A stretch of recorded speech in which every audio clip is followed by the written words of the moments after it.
Hello friend, स्वागत है आप सभी का हमारे इस यूट्यूब चैनल मेजर टारगेट पर। तो दोस्तों, आज के इस वीडियो में हम लोग क्लास 10 के साइंस का बिहार बोर्ड के ऑफिशियल मॉडल सेट का दूसरा वीडियो को देखने वाले हैं। और इस वीडियो में हम लोग बिहार बोर्ड का ऑफिशियल मॉडल सेट को सॉल्व करेंगे।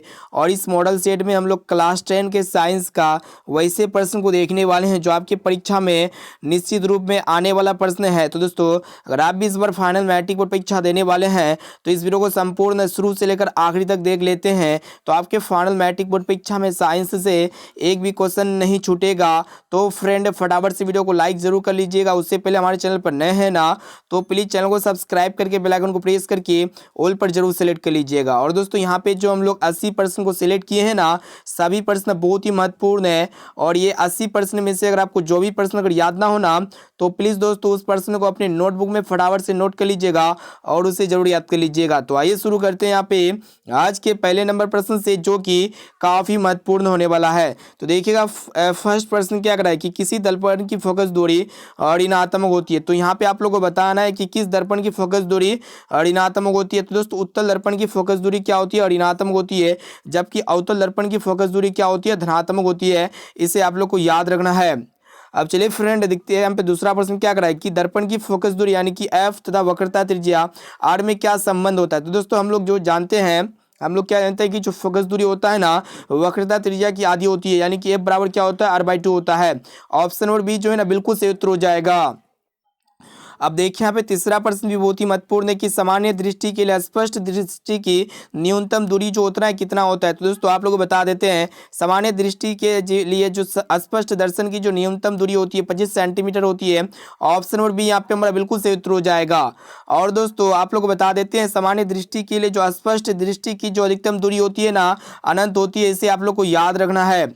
अब चलिए फ्रेंड, देखते हैं यहाँ पे अगला प्रश्न जो कि बहुत ही महत्वपूर्ण होने वाला है।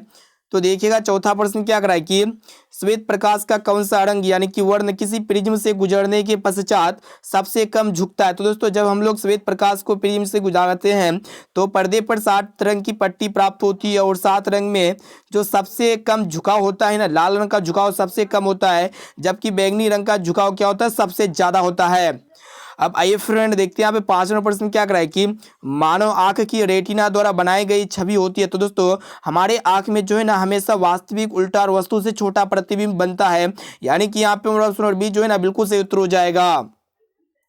अब देखिए यहाँ पे 6वां प्रश्न क्या करा है कि आकाश का रंग नीला प्रतीत होता है। तो दोस्तों, आकाश का जो कलर यानी कि जो रंग नीला प्रतीत होता है ना, प्रकाश के प्रकिरणन के कारण होता है। क्या होता है कि जब श्वेत प्रकाश मतलब आसमान से मतलब पृथ्वी से आता है, यानी कि पृथ्वी पर पड़ता है, तो नीला रंग क्या होता है कि नीला रंग का प्रकिरण सबसे ज्यादा हो जाता है। इसी नीले रंग के प्रकिरण के कारण क्या होता है कि आकाश का रंग हमें नीला प्रतीत होता है। बहुत ही महत्वपूर्ण प्रश्न है। अब चलिए फ्रेंड, देखते हैं यहाँ पे अगला प्रश्न को देखिएगा जो कि काफी महत्वपूर्ण है। तो देखिएगा क्वेश्चन यहाँ पे 10 नंबर प्रश्न ये कह रहा है कि किस दर्पण से वस्तु का प्रतिबिंब बड़ा बनता है। तो दोस्तों, अवतल दर्पण में प्रतिबिंब हमेशा क्या होता है? बड़ा बनता है। उत्तल दर्पण में वस्तु से छोटा प्रतिबिंब बनता है। और दोस्तों, वस्तु के बराबर जो है ना प्रतिबिंब समतल दर्पण में बनता है। अब आइए फ्रेंड, देखते हैं यहाँ पे 8 नंबर प्रश्न क्या कर रहा है कि निम्नलिखित में कौन सा लेंस निकट दृष्टि दोष को ठीक करने के लिए उपयोग किया जाता है। तो दोस्तों, जो भी व्यक्ति निकट दृष्टि दोष से पीड़ित होता है ना, तो उसे उस व्यक्ति को अवतल लेंस से बने चश्मे का उपयोग करना होता है। यानी कि यहाँ पे हमारा ऑप्शन नंबर सी जो है ना बिल्कुल सही उत्तर हो जाएगा। अब आइए फ्रेंड, देखते हैं यहाँ पे 9 नंबर प्रश्न क्या कर रहा है कि निम्नलिखित में से कौन उपकरण विद्युत धारा की उपस्थिति यानी कि उपस्थिति को दर्शाता है? इलेक्ट्रिक करंट की उपस्थिति को कौन दर्शाता है? गैल्वेनोमीटर दर्शाता है। यानी कि यहाँ पे हमारा ऑप्शन नंबर ए जो है ना बिल्कुल सही उत्तर हो जाएगा। और दोस्तों, विद्युत धारा जो है ना किस यंत्र की सहायता से मापा जाता है। तो दोस्तों, विद्युत धारा मापने वाले जो डिवाइस होता है एमीटर होता है। इसे आप लोग को याद रखना है। और दोस्तों, इलेक्ट्रिक करंट प्रोड्यूस करने वाले जो डिवाइस होता है जनरेटर होता है, साथ में इसे भी आप लोग को याद रखना है। और दोस्तों, विभवांतर मापने वाला जो डिवाइस होता है वोल्ट मीटर होता है, साथ में इसे भी आप लोग को याद रखना है। अब चलिए फ्रेंड, देखते हैं यहाँ पे 10 नंबर प्रश्न भी बहुत ही महत्वपूर्ण है। तो देखिएगा क्वेश्चन ये कह रहा है कि दाएं हाथ के अंगूठे के नियम को किसने प्रतिपादित किया था। तो दोस्तों, दाएं हाथ के अंगूठे के नियम को जो है ना फ्लेमिंग ने प्रतिपादित किया था। ऑप्शन नंबर बी यहाँ पे हमारा बिल्कुल सही उत्तर हो जाएगा। अब आइए फ्रेंड, देखते हैं यहाँ पे 11 नंबर प्रश्न क्या करा है कि विभवांतर का एसआई मात्रक क्या होता है। तो दोस्तों, विभवांतर का जो एसआई मात्रक होता है ना वोल्ट होता है। ऑप्शन नंबर ए जो है ना बिल्कुल सही उत्तर हो जाएगा। अब आइए फ्रेंड देखते हैं यहाँ पे 12 नंबर प्रश्न क्या कराए कि निम्नलिखित में किस संयोजन द्वारा प्रतिरोध का मान बढ़ता है। तो दोस्तों श्रेणी क्रम संयोजन के द्वारा जो है ना प्रतिरोध का मान क्या होता है, बढ़ता है। यानी कि यहाँ पे हमारा ऑप्शन नंबर ए जो है ना बिल्कुल सही उत्तर हो जाएगा। ये भी प्रश्न जो है ना बहुत ही महत्वपूर्ण है। अब चलिए फ्रेंड देखते हैं यहाँ पे अगला प्रश्न देखिएगा। क्वेश्चन से अगर है कि चुंबकीय बल रेखा की प्रकृति होती है। तो दोस्तों चुंबकीय बल रेखा की जो प्रकृति होती है ना काल्पनिक होती है। ऑप्शन नंबर ए जो है ना बिल्कुल सही उत्तर हो जाएगा। दोस्तों क्लास 10 के सभी विषय के महत्वपूर्ण ऑब्जेक्टिव क्वेश्चंस का अगर पीडीएफ लेना चाहते हैं तो आप लोग को गूगल में सिंपली सर्च करना होगा measuretarget.co.in। इसमें आप लोग को क्लास 10 के सभी विषय के महत्वपूर्ण प्रश्न का पीडीएफ फ्री में प्रोवाइड कर दिए जाते हैं। तो आप लोग फटाफट से हमारे वेबसाइट के माध्यम से भी पढ़ सकते हैं और बोर्ड परीक्षा में अच्छे से अच्छे मार्क्स ला सकते हैं। अब चलिए फ्रेंड देख लेते हैं यहाँ पे अगला प्रश्न। सभी प्रश्न को यहाँ पे हम लोग जो सेलेक्ट किए ना बिहार बोर्ड का ऑफिशियल मॉडल सेट से लिया गया है। तो देखिएगा 14 नंबर प्रश्न क्या करा है कि देखिएगा कंसंट्रेट होकर सभी प्रश्न को अच्छी तरह से याद करते हुए जाना है कि 1 किलोवाट घंटा किसके बराबर होता है। तो दोस्तों 1 किलोवाट घंटा जो है ना 3.6 गुना 10 के बराबर 6 जूल के बराबर होता है। ऑप्शन नंबर सी यहाँ पे हमारा बिल्कुल सही उत्तर हो जाएगा। अब देखिए यहाँ पे 15 नंबर प्रश्न क्या करा है कि नवीकरणीय ऊर्जा का स्रोत क्या है। तो दोस्तों नवीकरणीय ऊर्जा का जो मुख्य स्रोत होता है ना सोलर एनर्जी होता है, यानी कि सौर ऊर्जा होता है। ये कभी समाप्त नहीं होगा। इनके अलावा कोयले से प्राप्त ऊर्जा हो गया, ये सब क्या होता है कि अनवीकरणीय ऊर्जा स्रोत का उदाहरण होता है। अब आइए फ्रेंड देखते हैं यहाँ पे 16 नंबर प्रश्न क्या करा है कि कौन सा लेंस अपसारी लेंस भी कहा जाता है। तो दोस्तों आप लोगों को बता देते हैं अवतल लेंस को हम लोग अपसारी लेंस कहते हैं क्योंकि ये प्रकाश किरणों को चारों तरफ फैला देती है। अब देखिए यहाँ पे 17 नंबर प्रश्न क्या कराए कि प्रकाश का प्राथमिक वर्ण कौन है। तो दोस्तों प्राइमरी यहाँ पे कलर जो होगा ना लाल हो जाएगा, नीला हो जाएगा, हरा, यानी कि ये सभी जो है ना प्रकाश का प्राथमिक वर्ण है। ऑप्शन नंबर डी यहाँ पे हमारा बिल्कुल सही उत्तर हो जाएगा। अब चलिए फ्रेंड देखते हैं यहाँ पे अगला प्रश्न जो कि बहुत ही महत्वपूर्ण है। देखिएगा क्वेश्चन से कराए कि 18 नंबर प्रश्न है कि निम्नलिखित में कौन नेत्र का रंगीन भाग होता है। तो दोस्तों आप सबको बता देते हैं नेत्र का जो रंगीन भाग होता है ना आइरिस होता है। यहाँ पे हमारा ऑप्शन नंबर डी जो है ना बिल्कुल सही उत्तर हो जाएगा। अब आइए फ्रेंड देखते हैं यहाँ पे 19वां प्रश्न क्या कराए कि 1 HP जिसको हम लोग हॉर्स पावर कहते हैं। तो दोस्तों 1 HP जो बराबर होता है ना 746 वाट के बराबर होता है। यहाँ पे हमारा ऑप्शन नंबर ए जो है ना बिल्कुल सही उत्तर हो जाएगा। अब आइए फ्रेंड देखते हैं यहाँ पे 20वां प्रश्न क्या कराए कि विशालक शीशा जिसको मैग्नीफाइंग ग्लास होता है। दोस्तों मैग्नीफाइंग जो ग्लास होता है ना ये क्या होता है कि ये अवतल लेंस का कौन सा लेंस का होता है, उत्तल लेंस का होता है। ठीक है, यहाँ पे हमारा ऑप्शन नंबर बी जो है ना बिल्कुल सही उत्तर हो जाएगा। अब चलिए फ्रेंड देखते हैं यहाँ पे 21वां प्रश्न क्या कराए कि बहुत ही महत्वपूर्ण है कि जब किसी चालक तार से विद्युत धारा प्रवाहित होती है तो गतिशील कण होते हैं। तो दोस्तों आप लोग को बता देते हैं जब भी किसी कंडक्टर से इलेक्ट्रिक करंट का प्रवाह होता है तो इसमें जो गतिशील कण होते हैं ना इलेक्ट्रॉन होते हैं। यानी कि यहाँ पे हमारा ऑप्शन नंबर डी जो है ना बिल्कुल सही उत्तर हो जाएगा। अब चलिए फ्रेंड देखते हैं यहाँ पे अगला प्रश्न है जो कि काफी महत्वपूर्ण है। देखिएगा क्वेश्चन से कराए कि एक एक क्वेश्चन को बढ़िया से कंसंट्रेट होकर बढ़िया तरह से याद करते हुए जाना है। तो देखिए क्वेश्चन ये है कि एम्पियर घंटा मात्रक है। तो दोस्तों एम्पियर घंटा जो है ना ऊर्जा का एसआई मात्रक होता है। ठीक है, मतलब यहाँ पे आवेश का एसआई मात्रक क्या होगा, एम्पियर घंटा हो जाएगा। ऑप्शन और बी जो है ना बिल्कुल सही उत्तर हो जाएगा। अब देखिए यहाँ पे 23वां प्रश्न क्या कराए कि निम्नलिखित में कौन सा मात्रक वाट के बराबर होता है। तो दोस्तों ये वाट जो बराबर होता है ना जूल प्रति सेकंड के बराबर होता है। ऑप्शन नंबर ए जो है ना बिल्कुल सही उत्तर हो जाएगा। अब चलिए फ्रेंड देखते हैं यहाँ पे 24वां प्रश्न क्या करा कि विद्युत धारा का मात्रक क्या होता है। तो दोस्तों इलेक्ट्रिक करंट का जो एसआई यूनिट होता है ना एम्पियर होता है, इसे आप लोग को याद रखना है। और दोस्तों विभवांतर का जो एसआई मात्रक होता है वोल्ट होता है और प्रतिरोध का एसआई मात्रक ओम होता है और दोस्तों विद्युत शक्ति का एसआई मात्रक वाट होता है। साथ में इसे भी आप लोग को याद रखना है। अब देखिए यहाँ पे 25वां प्रश्न क्या कराए कि ग्लोबल वार्मिंग के लिए जो उत्तरदायी गैस होता है ना कार्बन डाइऑक्साइड गैस होता है। ऑप्शन नंबर सी जो है ना बिल्कुल सही उत्तर हो जाएगा, जिसको हम लोग CO2 गैस कहेंगे। अब चलिए फ्रेंड देखते हैं यहाँ पे अगला प्रश्न जो कि काफी महत्वपूर्ण। यहाँ पे हम लोग क्वेश्चंस को देख रहे हैं। तो देखिएगा 26 नंबर प्रश्न क्या करा है कि शरीर के भोजन का पचना किस प्रकार की अभिक्रिया है। तो दोस्तों शरीर के भोजन का पचना जो है ना उपचयन अभिक्रिया का उदाहरण होता है। यानी कि यहाँ पे हमारा ऑप्शन नंबर ए जो है ना बिल्कुल सही उत्तर हो जाएगा। अब आइए फ्रेंड देखते हैं यहाँ पे 27वां प्रश्न क्या कराए कि काली चूना पर जब जल डाला जाता है तो अभिक्रिया होती है। तो दोस्तों जब भी हम लोग काली चूना पर जल डालते हैं तो अभिक्रिया जो होता है ना उसमें क्षैतिज अभिक्रिया होती है। यानी कि यहाँ पे ऑप्शन नंबर ए जो है ना बिल्कुल सही उत्तर हो जाएगा। अब आइए फ्रेंड देखते हैं यहाँ पे 28 नंबर प्रश्न क्या कराए कि निम्नांकित में कौन सबसे अधिक अभिक्रियाशील है। तो दोस्तों यहाँ पे जो सबसे अधिक अभिक्रियाशील होगा ना कॉपर हो जाएगा। ऑप्शन नंबर ए जो है ना बिल्कुल सही उत्तर हो जाएगा। इनके अलावा आपका पारा हो गया उसके बाद चांदी हो गया, उसके बाद सोना हो गया। ये सब क्या होता है कि कम अभिक्रियाशील होता है कॉपर की तुलना में, और सबसे ज्यादा अभिक्रियाशील जो होता है ना कॉपर होता है, तांबा होता है।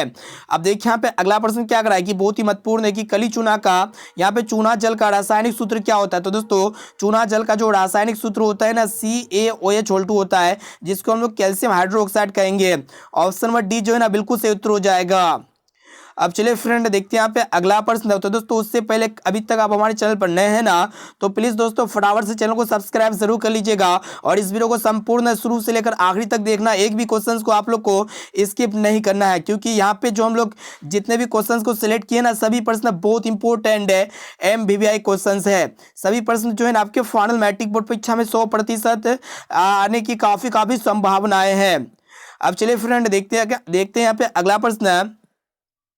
तो देखिएगा अगला प्रश्न क्या करा है कि देखिए क्वेश्चन से है कि एल्काइन में कार्बन कार्बन के बीच कितने सहसंयोजक बंधन होते हैं। तो दोस्तों एल्काइन में जो कार्बन कार्बन के बीच जो सहसंयोजक बंधन होते हैं ना, कितना होता है वही आप लोग को बताना है। तो दोस्तों 3 होते हैं। ऑप्शन नंबर सी जो है ना बिल्कुल सही उत्तर हो जाएगा।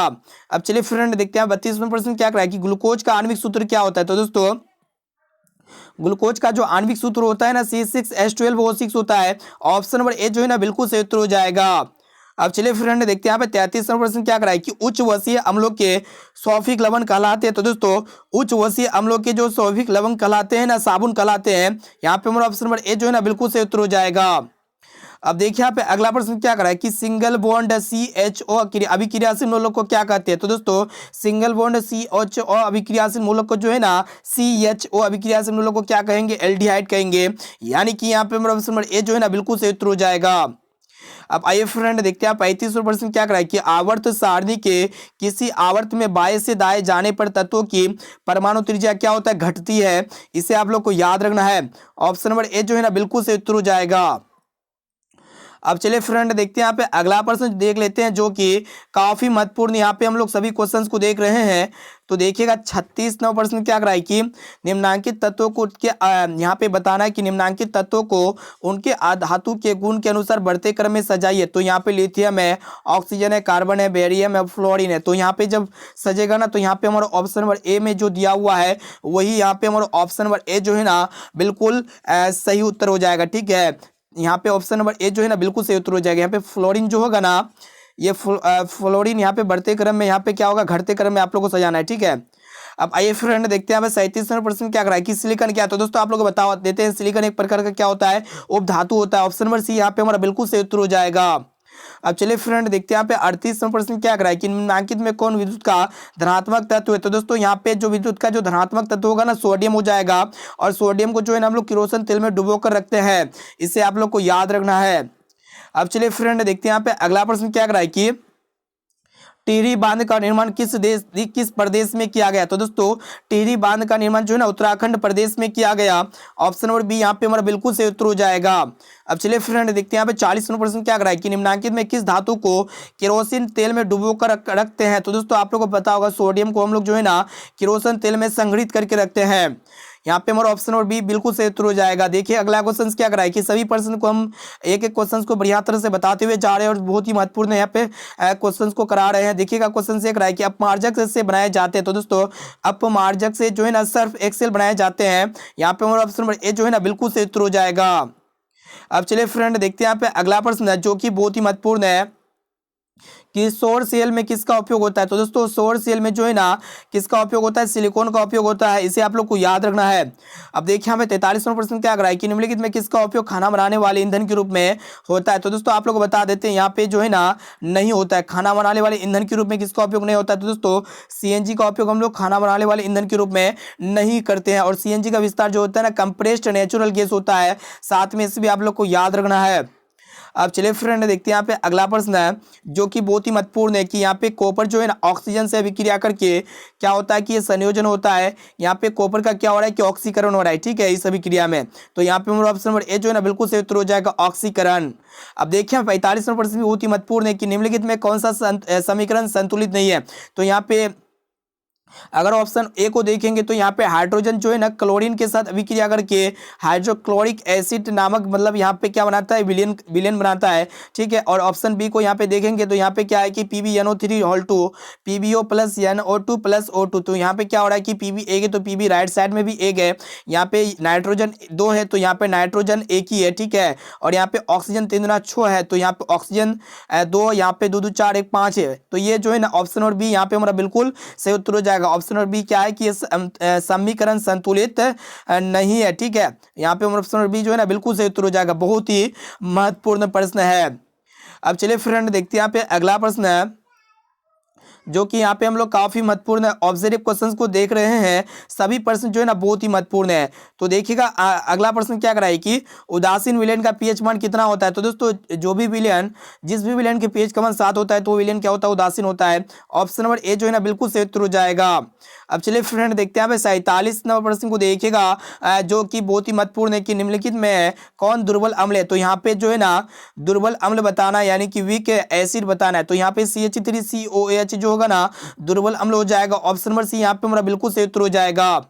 अब चलिए फ्रेंड देखते हैं यहाँ पे अगला प्रश्न क्या कराए कि क्रायोलाइट अयस्क। तो दोस्तों ये क्रायोलाइट जो है ना एल्यूमिनियम का अयस्क होता है। ऑप्शन नंबर डी यहाँ पे हमारा बिल्कुल सही उत्तर हो जाएगा।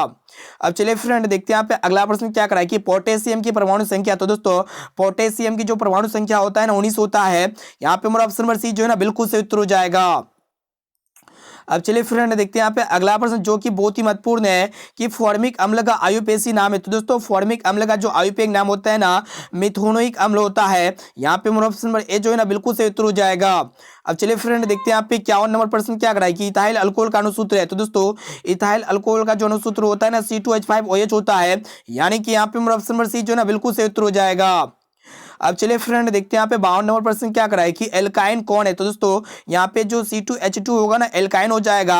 सभी प्रश्न जो है ना बहुत ही महत्वपूर्ण है। और यहाँ पे जो 80 ऑब्जर्व क्वेश्चंस को सिलेक्ट किए ना सभी प्रश्न आपका बिहार बोर्ड का ऑफिशियल मॉडल सेट से लिया गया है। और दोस्तों ये 80% में से अगर आपको जो भी प्रश्न अगर याद ना हो ना तो प्लीज दोस्तों उस प्रश्न को अपने नोटबुक में फटाफट से नोट कर लीजिएगा और इसे जरूर याद कर लीजिएगा। और लास्ट में आप लोग को वीडियो को संपूर्ण शुरू से लेकर आखिरी तक देखने के बाद लास्ट में कमेंट करके बताना है 80% में से पहले से आप लोग को कितना प्रश्न का सही और सटीक आंसर याद था। अब देखिए यहाँ पे 53 नंबर प्रश्न क्या कराए कि चीनी का रासायनिक सूत्र है। दोस्तों चीनी का जो रासायनिक सूत्र होता है ना C12H22O11 होता है। कहने का अर्थ है कि C12H22O11 होता है। ऑप्शन और बी यहाँ पे हमारा बिल्कुल सही उत्तर हो जाएगा। अब चलिए फ्रेंड देखते हैं यहाँ पे अगला प्रश्न, जो कि बहुत ही महत्वपूर्ण है। तो देखिएगा क्वेश्चन से कराए कि एसिटिलीन में कार्बन कार्बन के बीच सह संयोजक बंधन की संख्या जो उतना कितना होता है वही आप लोगों को बताना है। तो दोस्तों एसिटिलीन में कार्बन कार्बन के बीच जो सह संयोजक बंधन की जो संख्या होता है ना 5 होता है। यहाँ पे हमारा ऑप्शन नंबर ए जो है ना बिल्कुल सही उत्तर हो जाएगा। अब चलिए फ्रेंड देखते हैं 55 नंबर प्रश्न क्या कराए कि श्वसन के अध्ययन के लिए उपयोग किए जाने वाले बीज है। तो दोस्तों श्वसन के अध्ययन के लिए जो उपयोग किए जाने वाला जो बीज होता है ना वो होता है आपका अंकुरित बीज। यानी कि यहाँ पे हमारा ऑप्शन और बीज जो है ना बिल्कुल सही उत्तर हो जाएगा। सभी प्रश्नों को अच्छी तरह से याद करते हुए जाना है। अभी तक वीडियो को लाइक नहीं किया ना तो प्लीज दोस्तों फटाफट से वीडियो को लाइक जरूर कर लीजिएगा। और चैनल पर नए है ना तो प्लीज दोस्तों फटाफट से चैनल को सब्सक्राइब जरूर कर लीजिएगा। अब देखिए यहाँ पे नेक्स्ट प्रश्न क्या कराए कि मानव वृक्क किस प्रणाली का एक हिस्सा है। तो दोस्तों मानव वृक्क जो है ना ये उत्सर्जन प्रणाली का एक हिस्सा होता है। ऑप्शन नंबर सी यहाँ पे हमारा बिल्कुल सही उत्तर हो जाएगा। अब देखिए यहाँ पे नेक्स्ट प्रश्न क्या कराए कि पौधों में जाइलम निम्नलिखित में से किसके परिवहन के लिए जिम्मेवार है। तो दोस्तों यहाँ पे पौधे में जो जाइलम का काम होता है ना जल का परिवहन यानी कि पानी का परिवहन के लिए होता है। यहाँ पे हमारा ऑप्शन नंबर ए जो है ना बिल्कुल सही उत्तर हो जाएगा। अब चलिए फ्रेंड देखते हैं यहाँ पे अगला प्रश्न। सभी प्रश्न को जो है ना फास्ट बता रहे हैं क्योंकि बहुत सारा क्वेश्चन यहाँ पे है तो एक एक क्वेश्चन को यहाँ तरह से याद करते हुए जाना है। देखिएगा क्वेश्चन से है कि श्वसन के दौरान कौन सी गैस निकलती है। तो दोस्तों श्वसन के जो दौरान जो है ना कार्बन डाइऑक्साइड गैस यानी कि CO2 गैस निकलती है। अब देखिए यहाँ पे अगला प्रश्न क्या कराए कि फलों को पकाने में निम्न में से किससे नियंत्रित किया जाता है। तो दोस्तों फल को जो पकाने वाला जो हार्मोन होता है ना एथिलीन होता है। यानी कि यहाँ पे ऑप्शन नंबर सी जो है ना बिल्कुल सही उत्तर हो जाएगा। अब देखिए यहाँ पे 60 नंबर प्रश्न क्या कराए कि न्यूरॉन, यहाँ पे आप लोगों को बताना है कि न्यूरॉन का वो हिस्सा जहाँ जानकारी हासिल की जाती है तो उसको हम लोग क्या कहेंगे डेंड्राइट कहेंगे। ठीक है डेंड्राइट। ऑप्शन नंबर ए जो है ना बिल्कुल सही उत्तर हो जाएगा। अब चलिए फ्रेंड देखते हैं यहाँ पे 61 नंबर प्रश्न क्या कराए कि निम्नलिखित में से कौन आपातकाल का हार्मोन है। तो यहाँ पे जो इमरजेंसी जो हार्मोन होगा ना एड्रीनल हो जाएगा। ठीक है एड्रीनलिन। ऑप्शन नंबर ए यहाँ पे हमारा बिल्कुल सही उत्तर हो जाएगा। अब चलिए फ्रेंड देखते हैं यहाँ पे अगला प्रश्न को देखिएगा, जो कि बहुत ही महत्वपूर्ण है कि निम्नलिखित में से कौन सी अनैच्छिक क्रिया नहीं है। तो यहाँ पे जो अनैच्छिक क्रिया है ना, जिसको हम लोग कंट्रोल कर सकते हैं, उल्टी है, उल्टी का आना हो गया, अत्यधिक लार का निकलना हो गया और चबाना, इसको हम लोग तीनों को कंट्रोल कर सकते हैं, लेकिन दिल का धड़कना को हम लोग कंट्रोल नहीं कर सकते हैं। इसलिए जो है ना, ये अनैच्छिक क्रिया नहीं है। ऑप्शन नंबर सी यहाँ पे हमारा बिल्कुल सही उत्तर हो जाएगा। बहुत ही, ये भी प्रश्न जो है ना बहुत ही महत्वपूर्ण है। अब चलिए फ्रेंड देखते हैं यहाँ पे अगला प्रश्न है। तो दोस्तों आगे तक आप दोस्तों अभी तक हमारे चैनल को सब्सक्राइब नहीं किए ना, तो प्लीज़ दोस्तों फटाफट से हमारे चैनल को सब्सक्राइब जरूर कर लीजिएगा और इस वीडियो को ज़्यादा से ज़्यादा शेयर कीजिएगा। और दोस्तों इसका पीडीएफ प्राप्त करना चाहते हैं ना, तो आप लोग जो है ना हमारे वेबसाइट में जा सकते हैं measuretarget.co.in। इसमें आप लोग को जो है ना हमारे क्या होगा कि क्लास 10 के सभी विषय के महत्वपूर्ण ऑब्जेक्टिव क्वेश्चन का पीडीएफ फ्री में प्रोवाइड कर दिए जाएंगे। अब चलिए फ्रेंड देखते हैं यहाँ पे अगला प्रश्न, जो भी बहुत ही महत्वपूर्ण है। तो देखिएगा 63 नंबर प्रश्न क्या कर रहा है कि मानव में गर्भ की अवधि कितनी है। तो दोस्तों मानव में जो गर्भ की अवधि होती है ना 270 दिन होता है। ऑप्शन नंबर ए जो है ना बिल्कुल सही उत्तर हो जाएगा। अब चलिए फ्रेंड देखते हैं यहाँ पे 64 नंबर प्रश्न क्या कर रहा है कि गंगा, यहाँ पे आप लोग को बताना है कि गंगा एक्शन प्लान कब शुरू हुआ। तो दोस्तों गंगा एक्शन प्लान जो शुरू हुआ था ना सन 1981 में हुआ था। ऑप्शन नंबर बी यहाँ पे हमारा बिल्कुल सही उत्तर हो जाएगा। ये भी प्रश्न जो है ना बहुत ही महत्वपूर्ण है। अब चलिए फ्रेंड देखते हैं 65 नंबर प्रश्न क्या कर रहा है कि मुकुलन द्वारा अलैंगिक जनन निम्नांकित में किस में होता है। तो दोस्तों मुकुलन के द्वारा जो अलैंगिक जनन होता है ना किस में होता है, ईस्ट में होता है। ऑप्शन नंबर ए जो है ना बिल्कुल सही उत्तर हो जाएगा। अब देखिए यहाँ पे अगला प्रश्न क्या कर रहा है कि निम्न में से कौन सी बीमारी श्वसन तंत्र से संबंधित है। तो यहाँ पे डायरिया है, टीबी है, निमोनिया है और ऑप्शन डी में आपका बी और सी दोनों। तो दोस्तों आप लोग को बता देते हैं जो श्वसन तंत्र से जो संबंधित बीमारी है ना, डायरिया है, ठीक है, क्या क्या वही आप लोग को बताते हैं। एक हो गया टीबी और एक हो गया निमोनिया, दोनों है, ठीक है, डायरिया नहीं है। ऑप्शन नंबर डी यहाँ पे हमारा बिल्कुल सही उत्तर हो जाएगा, बी और सी दोनों, यानी कि टीबी और निमोनिया जो है ना ये श्वसन तंत्र से संबंधित बीमारी है। अब चलिए फ्रेंड देखते हैं यहाँ पे अगला प्रश्न है, जो कि बहुत ही महत्वपूर्ण है। देखिएगा क्वेश्चन से है कि मनुष्य, देखिएगा प्रश्न बहुत इंपॉर्टेंट है कि मनुष्य और अन्य मांसाहारी जीव निम्नलिखित में किसका पाचन नहीं कर पाते। तो दोस्तों आप लोग को बता देते हैं मनुष्य और अन्य मांसाहारी जीव जो होता है ना सेलुलोज का पाचन नहीं कर पाते हैं। सेलुलोज का पाचन कौन करता है कि शाकाहारी जीव करता है, ठीक है, जो साग सब्जी पर निर्भर रहता है, जैसे कि बकरी हो गया, ठीक है, गाय हो गया, ये सब क्या होता है कि सेलुलोज का पाचन आसानी से कर पाते हैं। अब चलिए फ्रेंड देखते हैं यहाँ पे 68 प्रश्न क्या करा है कि बहुत ही महत्वपूर्ण है कि ब्रेन हैमरेज का मुख्य कारण है। बताइए यहाँ पे कि ब्रेन हैमरेज का जो मुख्य और मेन कारण होता है ना हाइपरटेंशन होता है। ऑप्शन नंबर ए जो है ना बिल्कुल सही उत्तर हो जाएगा, ठीक है। यहाँ पे हाइपरटेंशन जो है ना ऑप्शन सी में दिया हुआ है। ऑप्शन नंबर सी यहाँ पे हमारा बिल्कुल सही उत्तर हो जाएगा। अब चलिए फ्रेंड देखते हैं यहाँ पे अगला प्रश्न क्या कर रहा है कि निम्न में से परजीवी पादप का उदाहरण क्या है। तो दोस्तों कसकूटा जो होगा ना परजीवी पादप का उदाहरण हो जाएगा। ऑप्शन नंबर बी यहाँ पे हमारा बिल्कुल सही उत्तर हो जाएगा। अब आइए फ्रेंड देखते हैं यहाँ पे 70 नंबर प्रश्न क्या करा है कि हृदय से रक्त को संपूर्ण शरीर में पंप किया जाता है। दोस्तों सबको पता है कि हार्ट से जो है ना रक्त को पूरे शरीर में पंप किया जाता है, किसके द्वारा, निलय के द्वारा। ऑप्शन नंबर बी यहाँ पे हमारा बिल्कुल सही उत्तर हो जाएगा।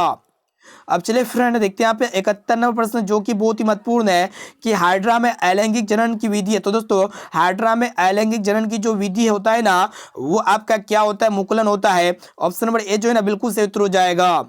अब चलिए फ्रेंड देखते हैं 72 प्रश्न क्या करा है कि जनन संचारित रोग है। तो दोस्तों जनन संचारित जो रोग है ना सिफिलिस है, एड्स है और गोनोरिया, यानी कि ये सभी जो है ना जनन संचारित रोग है।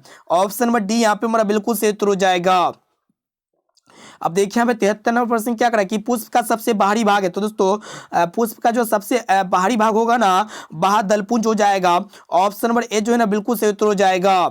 अब चलिए फ्रेंड देखते हैं यहाँ पे 74 नंबर प्रश्न क्या करा है कि यहाँ पे आप लोग को बताना है कि ब्लड समूह ए में कौन सी एंटीबॉडी होता है। तो दोस्तों ब्लड समूह ए में जो है ना एंटीबॉडी ब्लड ग्रुप बी होता है। ऑप्शन नंबर सी यहाँ पे हमारा बिल्कुल सही उत्तर हो जाएगा।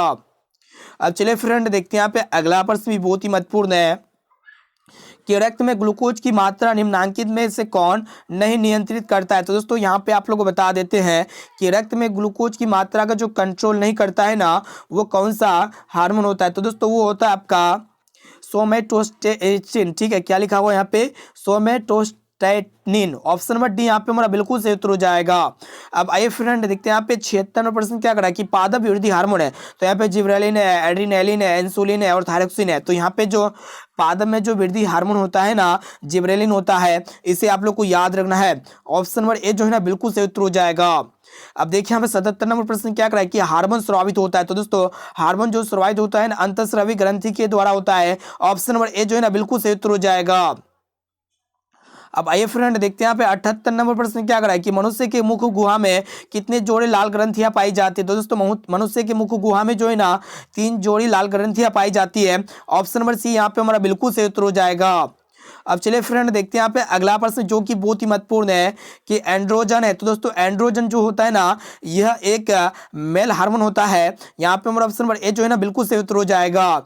और दोस्तों टेस्टोस्टेरोन क्या होता है कि फीमेल हार्मोन होता है, इसे आप लोग को याद रखना है।